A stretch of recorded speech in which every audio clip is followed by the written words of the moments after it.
Remember that Kacha Badam? That's You a true know song. the song? Of course. Oh I my mean, God. that was his expression. Yes. And that was a true expression. So people heard it. Lots of things. He's laughing. I'm laughing because I have a contrary opinion on that. I've got two legends with me, Lucky Ali and Mikey McCleary. So welcome guys to Mirchi Indies. Thank you. Praveer. Congratulations, you guys are releasing your brand new single which is called Intezaar It's the sort of song, you'll enjoy driving to it, and it's, sometimes even you have a slow beat that you still want to tap your foot to. So I feel it's got that kind of skippy kind of a feel to it. We've had fun creating this song. Hopefully everyone loves it. इंतज़ार के लिए इतना इंतज़ार क्यों करना पड़ा लोगों को? हर चीज़ का एक वक्त होता है and this was the वक्त for it. Tell me the first day of recording Suno. What was it like? I was practicing with an African band. Okay. So Suno was a different concept, but I was not getting what I wanted. And then my wife told me my brother is a sound engineer in Soho, and you should go and meet him. I had a knock on the door from the studio. It was Lucky and said, "Hi, I'm your new brother-in-law." Okay. And so it was an introduction of a musical connection and a family connection all at once. I had this music with me, so I had to express it, and I wasn't shy.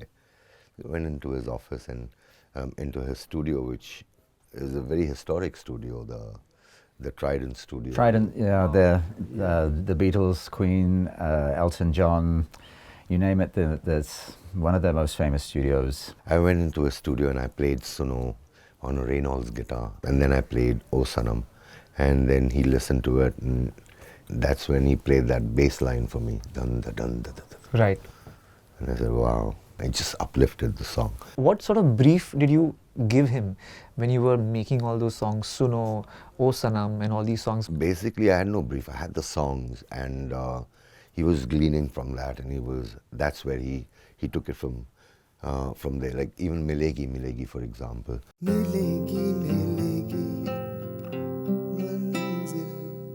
Milegi Milegi was just a 3-chord Acoustic, acoustic thing. He said, let me work on it at night. I remember that very well. And the next day when I went to listen to it, I knew we had a very beautiful track. What I would tell him was the meaning of the song. This is what I'm feeling, and this is what I want to get across. You were saying about the difficulties that you faced with music labels. Oh yeah, I came back with the album and I knew we had something very special. But whenever I'd go to a music company, they said, it doesn't sound like what's happening today. I said, it's not meant to sound like that. After a while, one of the companies took a chance, and the music industry in India at that time was just beginning, And then just at that time, we had the MTVs and the Channel Vs coming in, and it gave a boost to... Perfect timing. Yeah, it was just timing. Then the City album was doing well and all that stuff. And then we did the Channel V show in Chennai, you remember? Mm-hmm. He rehearsed the band to play exactly like how... Is there in the album? Yeah. Wow. I mean, he wouldn't relent. I mean, he was very strict. After how long are you guys working together on a music? 12 years, no? Something like that. Sony Music, I remember, told me that, man, you're never going to get royalties. You will make your thing by doing live performances and stuff like that.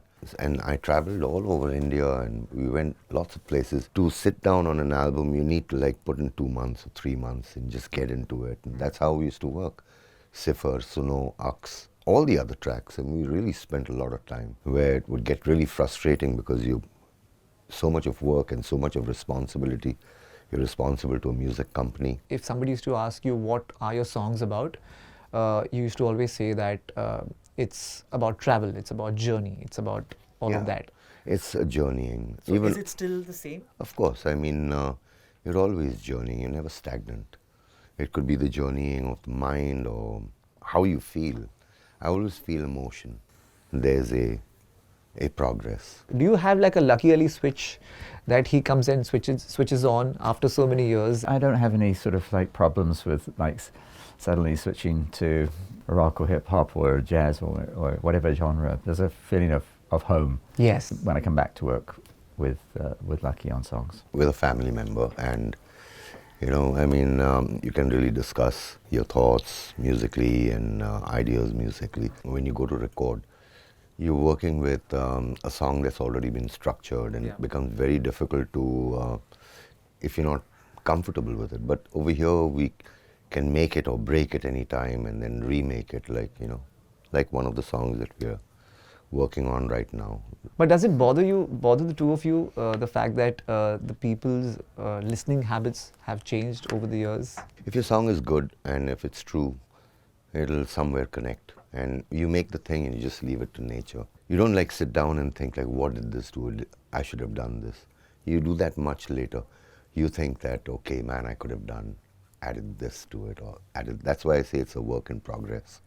It's never really done even after it's done, because it has a different life on stage and different interpretation, and then it could be recorded again differently. What does it take for a Bollywood movie producer or a music composer to make Lucky Ali sing a song in their film? Because you don't sing that many songs. Yeah, with due respect. I mean, I have no qualms about. But then they give you a structured thing, and then I feel entrapped. You know, it's not me. I'm singing about somebody else or so somebody else's visual, and it's fun because you're working with different people. Like I've worked with AR and Vishal Shekhar and a whole lot of guys, Ankur. These collaborations are good, but when it is structured into cinema, it kind of restricts me. How does one sell indie music in this day and age where everybody has access? If you got a true song, they're going to listen. Remember that Kacha Badam? Right. That's a true song. You know the song? Of course. I mean, he sang so, I mean, that was his expression. Yes. And there was a true expression. So people heard it. Lots of things. He's laughing. I'm laughing because I have a contrary opinion on that. Okay, please tell me. I love that idea, but I say the best song in the world has probably never been released, probably never been heard. It's probably in someone's bedroom somewhere, or somebody who's not very good at social media. People want integrity and originality when they listen to music. So, you know, if you've got something good there, but there's a lot of noise, but everybody should have the access. I think the people having the access. Yeah, and you should not let it get to you. You understand? Right. There'll be challenges everywhere. But the reality is that, you know, what was difficult in 20, 30 years ago about like having to get through to a record label or having to get that record deal, which people don't necessarily need that record deal anymore, right? Such a contrasting personality. You are a rock star on stage, and you have such a simple life. How do you balance the two? I still get butterflies in my stomach before I go onto stage. Like I get very scared and nervous about that.